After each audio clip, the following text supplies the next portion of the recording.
Historias del conflicto armado y procesos de paz en Colombia. Investigación y realización, Julio César Casas Castro.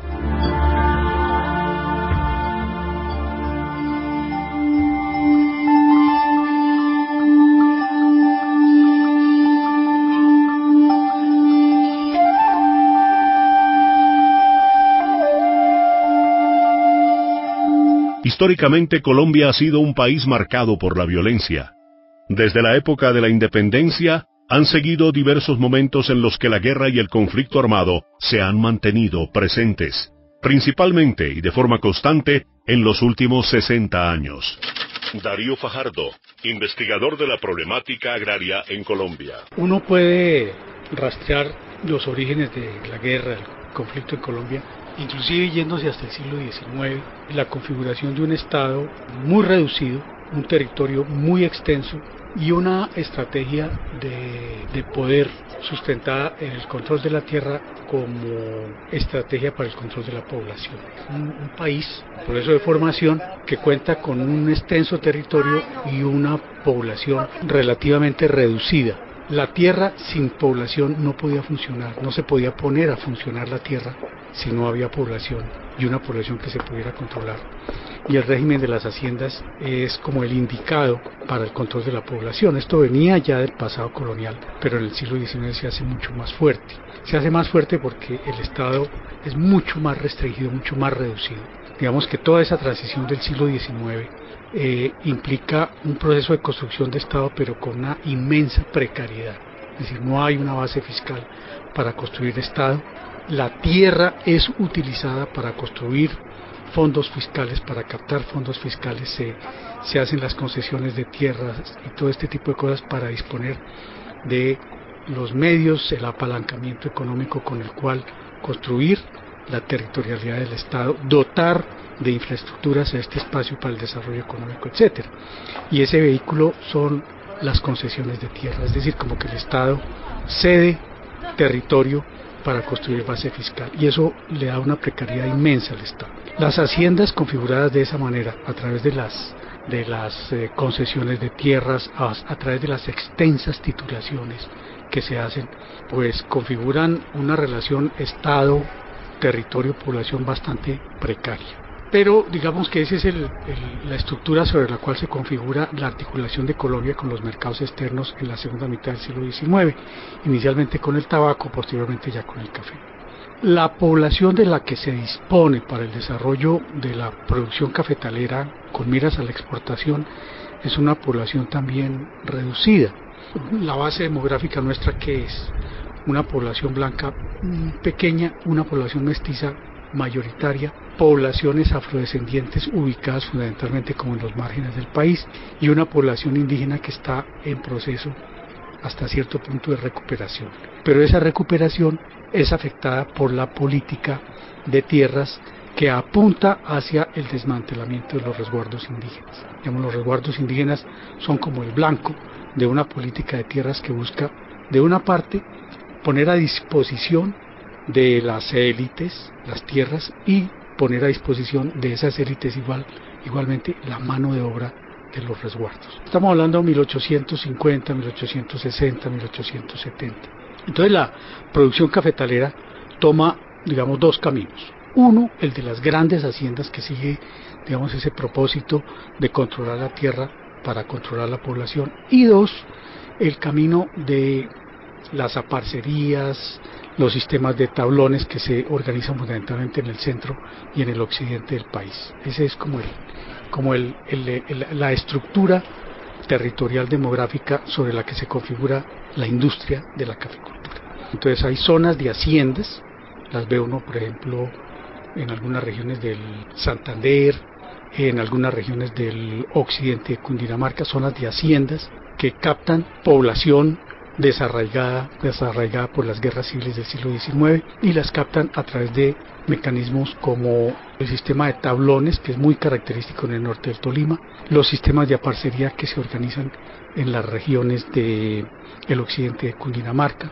y sistemas de articulación de economías campesinas, por ejemplo en el sur del Tolima, Entonces, a través de ese mecanismo donde se controla la tierra para controlar la población, se van estableciendo sistemas de arreglos de acceso a la tierra precarizados, porque no son sistemas estables de acceso a la tierra, no, son esos sistemas de aparcería con la caficultura, que sujeta a los campesinos a condiciones muy limitantes. Una de las primeras características es que se le impide la producción del café. Hay un proceso muy interesante que se da, por ejemplo, en la costa, en la zona de Córdoba, lo que es Córdoba Sucre, los actuales Córdoba y Sucre, en donde los campesinos comienzan procesos de organización. Hay inclusive influencia del pensamiento anarquista. Hay una figura muy interesante que es la de Adamo, un anarquista italiano que se asienta, digamos, en lo que es hoy Córdoba, se asienta y comienza un proceso de organización de los campesinos por la lucha por la tierra. Se dan estas luchas por la tierra y estas estabilizaciones relativas de organizaciones campesinas en los márgenes de las haciendas, es donde habrían de configurarse lo que se llamaron después los baluartes campesinos. Hay un liderazgo inclusive femenino. Juana Julia Guzmán es una de estas mujeres que asume el liderazgo de la organización campesina. El famoso baluarte rojo del Sinú son expresiones en donde lo que se ve es la paulatina toma de conciencia de los campesinos, su organización y la confrontación con las haciendas. Y eso también se da en el interior del país. En el caso del Tequendama, Biotá y el Sumapaz, uno comienza a ver que allí comienzan a surgir núcleos de organización campesina sobre los cuales incide, por ejemplo, a finales de los años 20, la UNIR de Jorge Eliezer Gaitán. El Partido Socialista comienza a influir allí y luego el Partido Comunista a partir de los años 30. Comienza a sentirse la presencia de las organizaciones campesinas que tienen este tipo de influencias socialistas, comunistas, uniristas. General retirado Álvaro Valencia Tovar, historiador experto en temas del conflicto armado colombiano.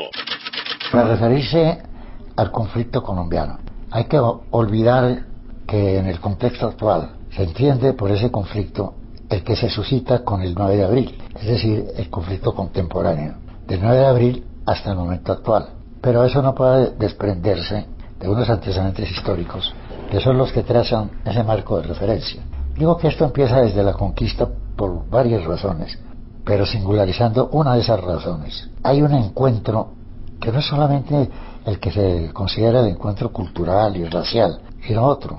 Con el conquistador, ese conquistador se encuentra con el cacique, de manera que había dos sentidos de autoridad que convergen en uno solo, y ese perdura hasta hoy. Es el autoritarismo del jefe de Estado, o del jefe de tribu, o del presidente de la República. Este es un país presidencialista, lo cual quiere decir que si bien existe la separación de los poderes, el poder presidencial es de tal magnitud que el legislativo pues existe prácticamente para apoyar o criticar los planes del gobierno, y el judicial desde cometer arbitrariedades de todas clases hasta ejercer la justicia de forma correcta.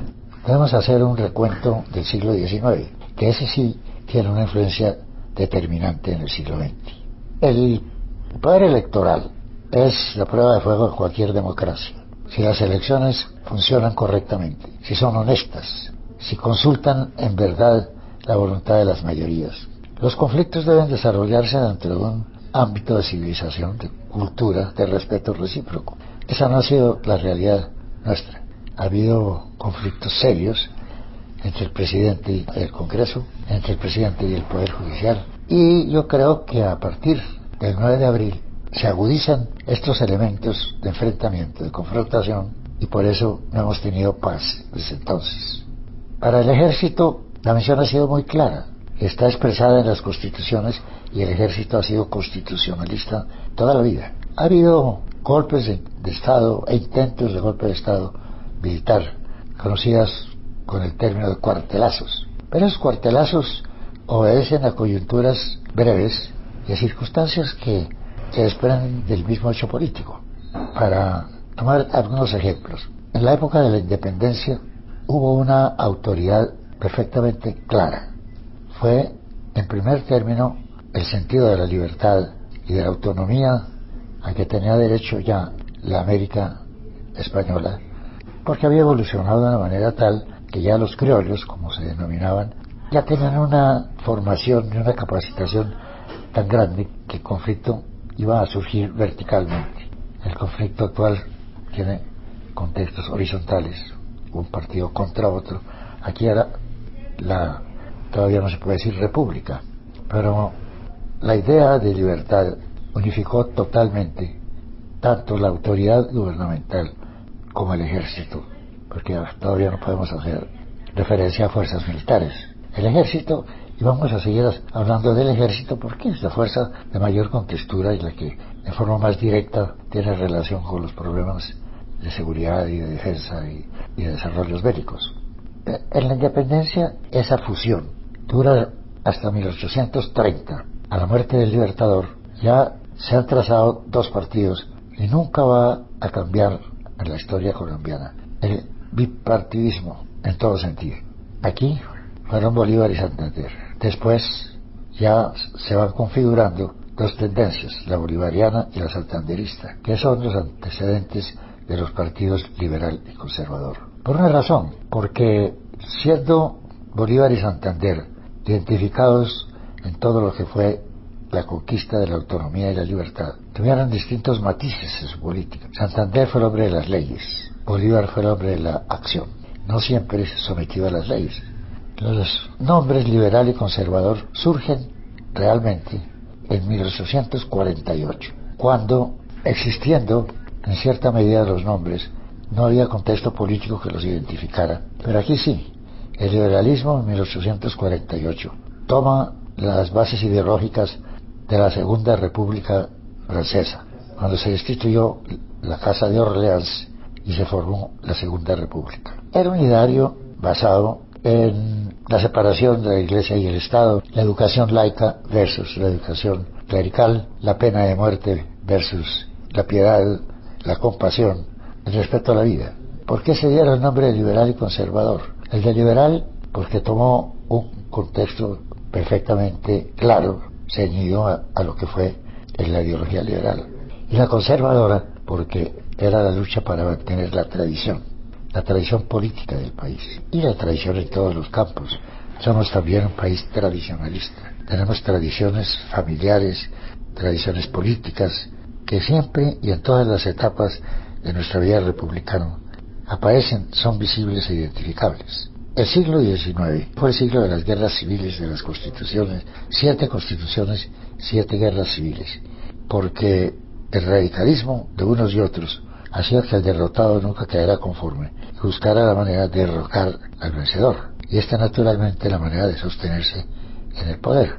En 1900 aparece la figura de uno de los estadistas más importantes que ha tenido el país en el curso de su historia, porque nació, vivió y luchó dentro del ámbito de las guerras civiles, y sin embargo, cuando fue elegido presidente por sus victorias militares, él entendió que mientras no hubiera un poder militar totalmente disciplinado, bien formado, profesional, que solamente se preocupara por el respaldo del poder civil y por que ese respaldo fuera cada día más fuerte y hallara en el ejército un factor de desarrollo nacional.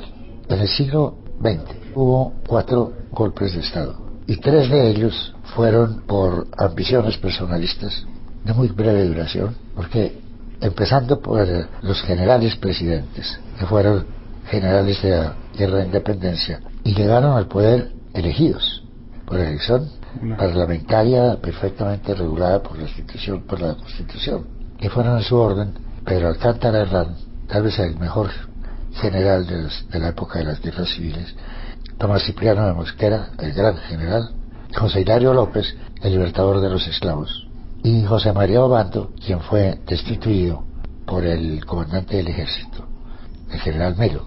Y así se llega a 1903, es cuando el general Rafael Reyes, héroe de 2 de las guerras civiles, primero la del 95, que fue la que le dio fama, porque a la manera napoleónica había 2 facciones revolucionarias, una en la tribuna, aquí en Cundinamarca, y la otra en Bucaramanga. Él dijo: no puedo esperar a que se unan las 2 facciones porque son superiores. Hay que batirlas separadamente y el mismo día. Hay que no tengan tiempo los de Bucaramanga a prestarse. En la batalla de la Tribuna derrotó completamente a su adversario y esa misma noche, en una marcha nocturna, amaneció en Bucaramanga y se tomó a Bucaramanga. Con esto terminan prácticamente los enfrentamientos puramente bipartidistas, o mejor dicho, van a adquirir una fisonomía diferente. El general Reyes, como te decía, uno de los grandes estadistas de nuestra historia, posiblemente el más importante, porque fue el que le dio forma y vida a un ejército apolítico y neutral. Entre 1902 y 1946 gozó de una relativa paz. Primero bajo los gobiernos de la hegemonía conservadora, entre 1886 y 1930, y luego con los presidentes reformistas liberales de 1930 a 1946.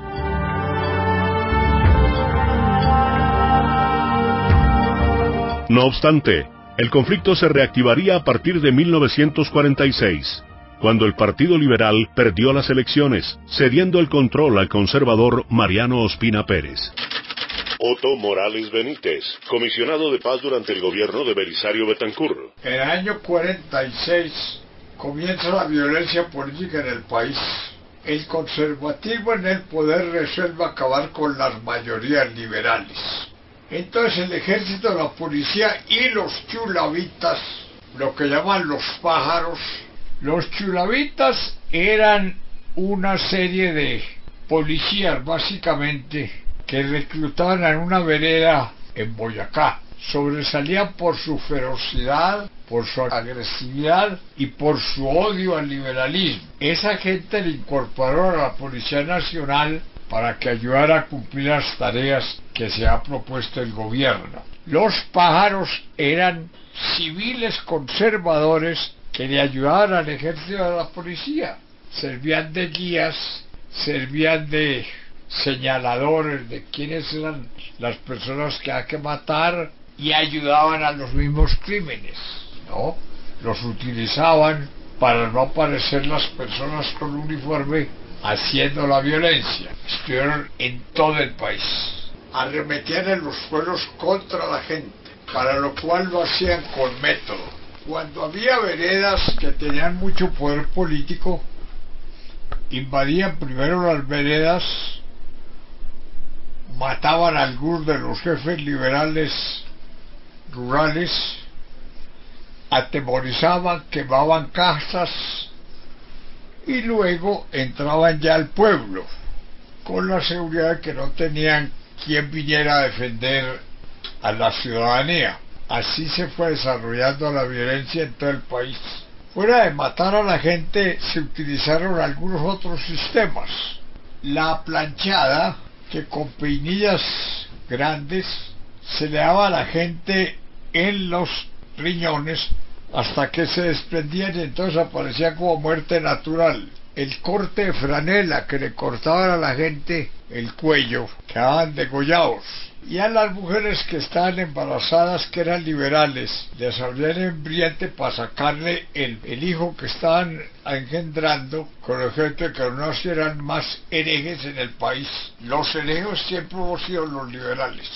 Hubo mucho crimen fuera de esos de tipo sexual, abusar de las mujeres liberales, de las esposas y de las hijas de jefes liberales rurales o locales, para lo cual los amarraban a ellos y a sus hijos y las poseían. Lo mismo pasaba con muchas de las novias de los que llegaron a ser guerrilleros, de suerte que las atrocidades sexuales fueron otra causa de todo lo que se está viviendo. No hubo crimen que no se cometiera. Y además no había justicia, porque la justicia, como en la época de la dictadura de la regeneración conservadora de Núñez y de Caro, era una justicia itinerante. Es decir, los jueces y los investigadores los nombraba el gobierno. Iban a investigar y apenas aparecía una sola declaración contra algún grupo o persona conservadora, retiraban al juez y ahí moría la investigación. De suerte que no hubo justicia, no hubo en ese momento